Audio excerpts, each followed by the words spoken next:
straight from the automotive industry event of the year, NADA 2025. Chicks in Charge and Authenticom are bringing you the biggest names in automotive. From industry disruptors to game-changing innovators, we're getting the inside scoop on what's next for the auto world. This is where leaders talk and the future takes shape. Are you ready? Buckle up and let's dive in. Welcome back to another live episode of NADA of Chicks in Charge Automotive Edition. I am Shasta Haddock, and I am joined today by the one and only queen of shipping, Rachel Blatt of Royalty Logistics. We are having so much fun. We were just talking. We got to meet up last night. We were having a blast at the kickoff reception. This one was doing so much karaoke, I think she lost her voice. Yes, I was having a little too much fun with the karaoke. Is there such thing as too much fun with karaoke? I don't think so. No. It's so funny. My go-to is like Disney karaoke. Oh, I love Disney. I'm craving a Disney karaoke session. session. Can you feel the love tonight? Exactly. Tonight. Yeah, Phil Collins, 100%. Like, oh, let's do this. Yes, love this. We need to set up an NADA Disney karaoke because I guarantee you, people would jam out that like would not admit that they'd jam out. You would be surprised at how many people love to do karaoke. Oh yeah, and they're just not good at it. Who cares? Yeah, I'm terrible at it. Yeah, I'm no good at it, but I enjoy doing it and love getting loud and just getting a crowd together, and that's the fun part for sure. Yeah. Well, we had so much snow, and I didn't know. Didn't want to gamble all my money over at the casino. Yep. And I just wanted to take some time to have some fun with my guys. And it's been a really great show so far. So yeah. Which casino did you go to? Oh, just the Caesars over here. That was beautiful. I didn't get to go in, but I drove past it, and that is a beautiful casino. Yeah. Well, they just redid it for the Super Bowl. So that makes sense. Okay. Yeah. That's why.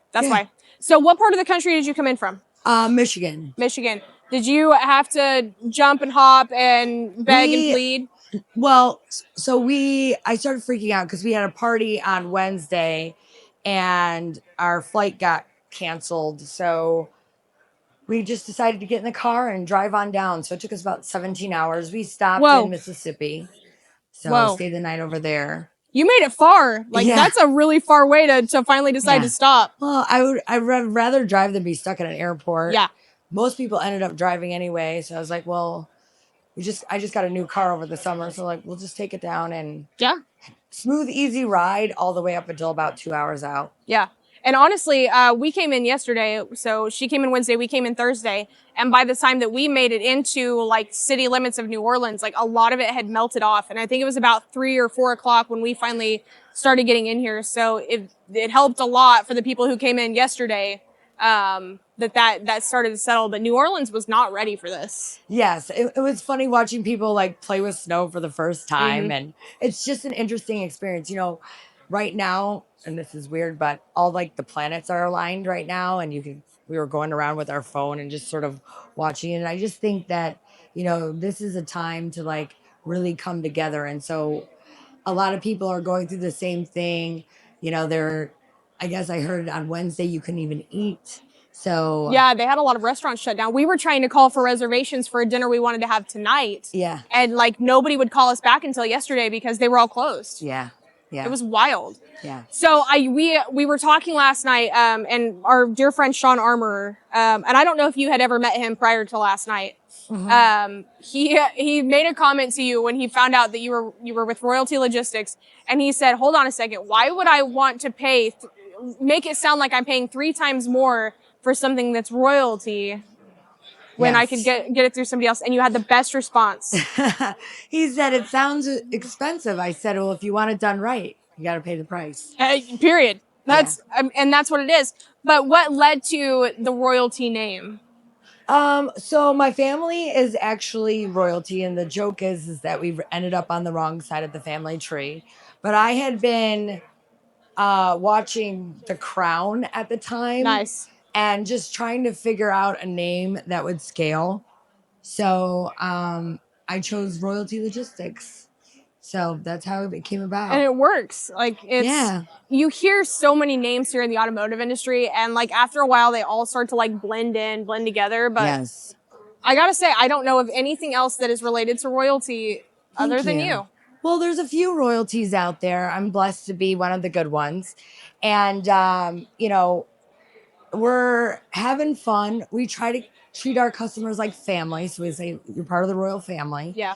Um, and we're just having a great time. We're doing great business. Our company Good. has grown. We made the Inc. 5000 Nice. last year. So hopefully we're doing it, you know. So what made you think to start? What were you doing when you decided to start a shipping company? I had an opportunity I've worked for a couple of shipping companies before. And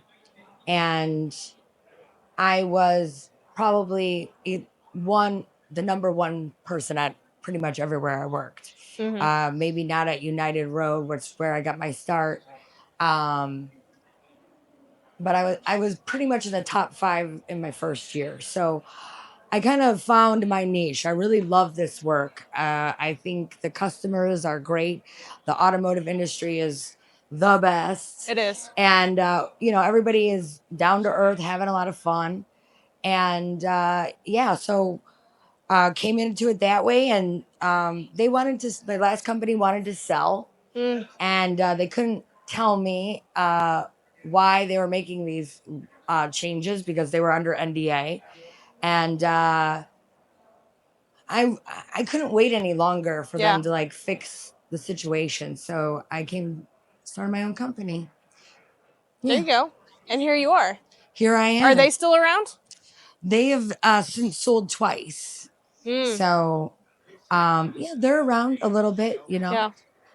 But you got your own thing going and it's going really well and you're Inc. 5000 and we have a lot of success. I think one of the things is that we're trying to have a relationship. A lot of people are going to AI and I love AI, but I never want to take the human aspect out of what we do. Yeah. I think that there's times when I just don't want to talk to a robot. I want to talk to a real person. I want to talk to somebody that can solve my problem. And you can tell the difference. And you can tell the difference because it may not be, AI is based on the questions that you ask it. Yeah. Right. And sometimes when you're talking to a customer, they don't even know what to ask. Yeah. And that is where I think I really made a decision that I was never going to completely rely 100% on AI. Yeah. Yeah, and I'll say, shipping is getting more and more popular. Obviously, we saw it a ton around COVID with the inventory shortage and people needing to just find this vehicle no matter where it was in the country. And so I feel like the idea of shipping a vehicle became really popular back then. But now, moving into 2025, people have options again. Interest rates aren't crazy high. People are finally getting back in the buying mindset. And we're looking forward. And when we hear from customers, they're shopping all over the place. They're wanting the best deal right now. So they've held out. They waited through the interest rate hike. Things are coming back down. They're getting more money in their pocket. And finally they're saying, okay, I'm ready to buy, but I want to buy from the right person. And that may involve shipping. And I see more shipping now than I did several years ago. And so what do companies like yours have to do to keep up with that increase in demand? Oh, I don't think it's an increase. I think it's definitely a decrease. I mean, really, I miss those glory days. I mean, people used to ship. Here's 200, here's 75, and now we're like, all right, I got 5 over here, I got 4 over here, I got 2 over here. It's very difficult to buy in large quantities now. So the logistics today is a little bit more complicated. It's where can I get the best deals?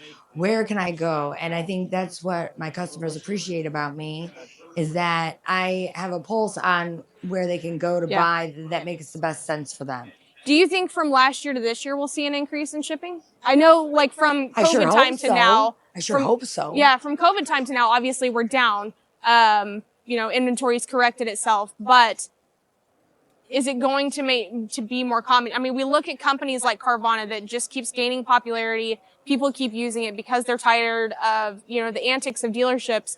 But if on our common theme that we've talked about on several episodes today, which is, restoring the human relationship with your customers, if we're really hitting on that, customers won't be looking to buy elsewhere. we'll be giving them reasons to buy from us. And maybe we as the dealership will be looking for that vehicle for them. Hey, I'm going to do business with ABC Motors no matter what. And it's going to be up to you guys to find me the vehicle I want. And so then the shipping lies to the vehicle. And how am I going to get this vehicle from 2,000 miles away here to me? Well, I think at the end of the day, we're helping you serve your customers, right? So whether it's, bringing more inventory to the dealership for that thing, or the outbound, like you said, delivering it to your customers. Yeah. I do see that quite a bit. And you need a good partner. Yeah. Because at the end of the day, we're an extension of you, right? Yeah. So we represent you. And, it's always interesting how people go above and beyond for their customers. And I love it. I think that should be included, because if the dealerships want to compete with the Carvana, they're going to need to have more delivery Exactly. service. Exactly. So, are you guys equipped? I know you said you're located in Michigan. Are you guys equipped to handle customers anywhere in the country? I try to stay away from like Alaska and Hawaii. Yeah, that'd be a little difficult. Yeah. I mean, you need a boat to get to Hawaii. We do a lot of Canadian. Yeah, we can do it. I just charge a lot for it because it is complicated and it takes a long time. I will tell you, it is hard to find a shipping company that will ship to Alaska. My dad had moved up there several years ago and wanted to get his truck from where we live in Missouri up there. And it was in the wintertime when the pass was shut down. Oh. And he couldn't drive it. And he's like, he couldn't find anybody to get it up there. Yeah. And finally ended up waiting like this small little window when the pass was open. And he finally drove it up there himself, but had to put all of those miles on it himself. Yeah, it's a bummer. And so it's tough to find that. But I mean, I understand why it's so far. Well, and there's just a lot of people that there's enough low-hanging fruit in the lower 48. Yeah. And for the most part, people aren't going more than 500 to 500 miles out of their radius to buy cars. So would you say, I could be asking you something you know nothing about, so tell me if that's the case. Would you say that dealerships who are open to advertising outside of their markets have more of an opportunity, obviously with shipping, but customers are willing to pay for the shipping, right? A lot of times the dealerships build it into the deal. Yeah. Or, they'll pass it on to their customers. That's really not my sweet spot. Yeah. I really just stay in the B2B range. That's even better. I mean, we will do it Less for volatile. our customers, but I charge retail and they know it. So I'm like, hey, this is the retail rate. We are representing your customer. We need to make sure. They just don't have this, personal customers have a higher expectation and they think it's like Amazon, right? Like, oh, my car should be here in an hour. Right. And it's not that way at all. Yeah. There's a lot of laws and regulations. We're finding the right driver for them. We're making sure. I've done many of them in my career. Yeah. But for the most part, I like to just stay on the business side of it. So bringing in inventory, buying cars from, multiple different avenues, selling cars. Yeah. The more on the remarketing side. That makes sense. And it's, like I said, it's less volatile. And more consistent. Well, that too, but I would say that's true. Absolutely. What else were you gonna say? Left me, babe. So I had to bring it back in. It's gone. It went with the No, snow. I really do have real ADD. Like, it's bad. And we joke about it because there's 10 minutes of my day is spent do I have everything? And I just put something down. I'm like, where'd it go? I'm another 10 minutes looking for it. I'd be so further along in my life if that was. Yeah. But it works for this business. I have to switch gears very quickly. I have to switch, being a founder, being a CEO. There is a lot of changing going on. I gotta put on the accounting hat today. I gotta put on the manager hat. I gotta go put on, multiple different things and switch gears very quickly. And so it's definitely has its pros and cons for sure. Yeah, for sure. What are you most excited for here at NADA and moving into 2025? I am excited to see my customers. I know a lot of them. I'm actually I've partnered up with Superior Integrated Auctions Nice. to offer a buying and selling platform for my customers, slashing some fees and making sure that that they get the best deals possible. And I'm excited to just unveil that. Um, we just launched that not even a month ago, and we've already had a ton of people sign up, and there's 22,000 vehicles on there right Wow. now. So it's I'm excited to move forward with that. Yeah. It's another value added to my customers. They're buying and selling anyway, and this just gives them a way Even more. even more. Yeah, That's awesome. I'm really proud of that. Yeah. I am so glad you came on the show today. Yes. I don't know how, but this is our first time meeting at this event. I mean, we met last night, but Yes. I don't know how we haven't crossed paths already in the future. We've been connected on social, but not in person. So Yeah. I'm really glad we had Well, this I opportunity. I took like a year off. So I was at NADA last year. We did the Inc. 5000 conference. Yep. But this past year, I really spent like grinding it out my business and making sure like all of our processes were in order and really just getting ready to propel myself into Yeah. the next level. So yeah, Good. good. It was so good to meet you. And you're You too. gorgeous, darling. You're gorgeous. Thank you. All right. Thank you so much. Guys, check us out for our next episode and make sure to check into Royalty Logistics and follow Rachel on all of her socials. Thank you. Bye. Bye. This episode is brought to you by Authenticom, the business behind the automotive business. And this is Chicks in Charge Automotive Edition, available wherever you listen to your favorite podcasts. Help us grow. Rate and review on Spotify and Apple Podcasts.